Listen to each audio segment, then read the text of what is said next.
Hi friends, it is story time, Hi, and guys. today's story is entitled Tops and Bottoms. The author is Janet Stevens. What does the author do? Writes the words, and the illustrator draws the pictures. This part of the book is the front cover. This is the back cover, and this is the spine. Now, this book is a little different. A lot of times books open this way. Tops and Bottoms opens this way. So it's very neat. Can I see that? Yep. Okay. Once upon a time, there lived a very lazy bear who had lots of money and lots of land. His father had been a hard worker and a smart business bear, and he had given all of his wealth to his son. But all Bear wanted to do was sleep.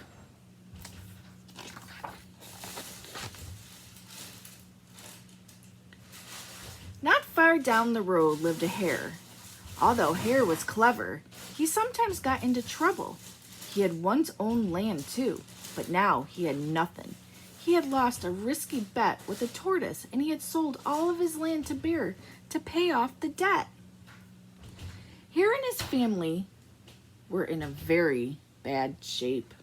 The children are so hungry, Father Hare. We must think of something. Mrs. Hare cried one day. So Hare and Mrs. Hare put their heads together and cooked up a plan. Here's our rabbits. Look at all the rabbits. The next day, Hare hopped down the road to Bear's house. Bear, of course, was asleep. Hello, Bear. Wake up. It's your neighbor. Hare and I have an idea. Bear opened one eye and grunted. We can be business partners, Hare said. All we need is this field right here in front of your house. I'll do the hard work of planting and harvesting, and we can split the profit right down the middle. Yes, sir, Bear. We're in this together. I'll work and you sleep. Huh? Said Bear. So what will it be? Bear asked Hare. The top half or the bottom half? It's up to you. Tops or bottoms? Let's see, Bear said with a yawn. I'll take the top half, Hare. Right, tops. Hare smiled. It's a done deal, Bear. So Bear went back to sleep, and Hare and his family went to work. Hare planted, Mrs. Hare watered, and everyone weeded. Bear slept as the crops grew. When it was time for the harvest, Hare called out, Wake up, Bear! You get the tops and I get the bottoms.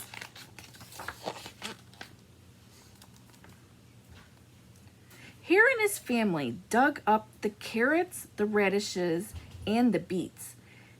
Hare plucked off all the tops, tossed them into a pile for Bear, and put the bottoms aside for himself.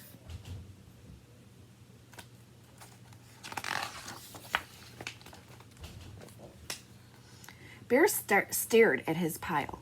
But Hare, all the best parts are in your half. You chose the tops, Hare said. Now, Hare, you've tricked me. You planted this field again, and this season I want the bottoms.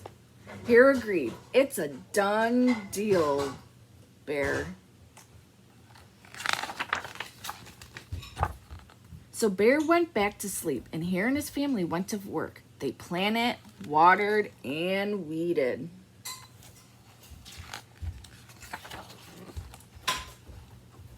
Bear slept as the crops grew.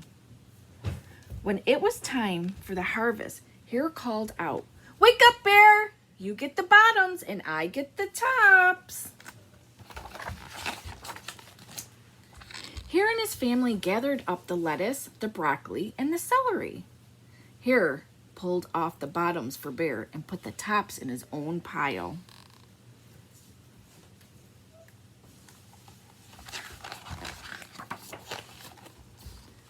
Bear looked at his pile and scrawled, "Hare, you have cheated me again." But Bear, he said, "you wanted the bottoms this time." Bear growled, "You plant this field again, Hare. You've tricked me twice, and you owe me one season of both tops and bottoms." "You're right, poor old Bear," sighed Hare. "It's only fair that you get both tops and bottoms this time." "It's a done deal, Bear."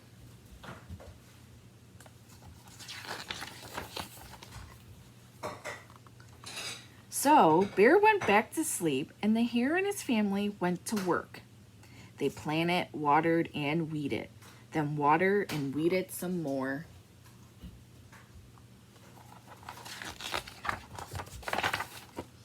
Bear slept as the crops grew. When it was time for the harvest, Hare called out, "Wake up, Bear! This time you get the tops and bottoms." Uh-oh. Does Bear look happy? There, in front of Bear's house, lay a high field of corn. Hare and his family yanked up every corn stalk. Hare tugged off the roots at the bottom and the tassels at the top and put them in a pile for Bear. Then he carefully collected the ears of corn in the middle and placed them in his own pile. Bear rubbed his eyes and watched. "See, Bear, you get the tops and bottoms. I get the middles. Yes, sir, Bear. It's a done deal."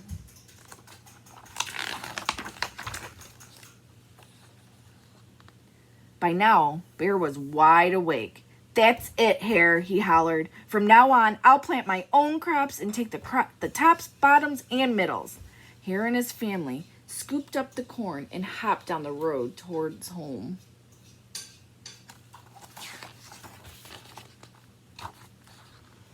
Bear never again slept through a season of planting and harvesting. Hare bought back his land with the profit from the crops, and he and Mrs. Hare opened a vegetable stand. And although Hare and Bear learned to live happily as neighbors, they never became business partners again. The end. I hope you guys enjoyed today's story. Bye.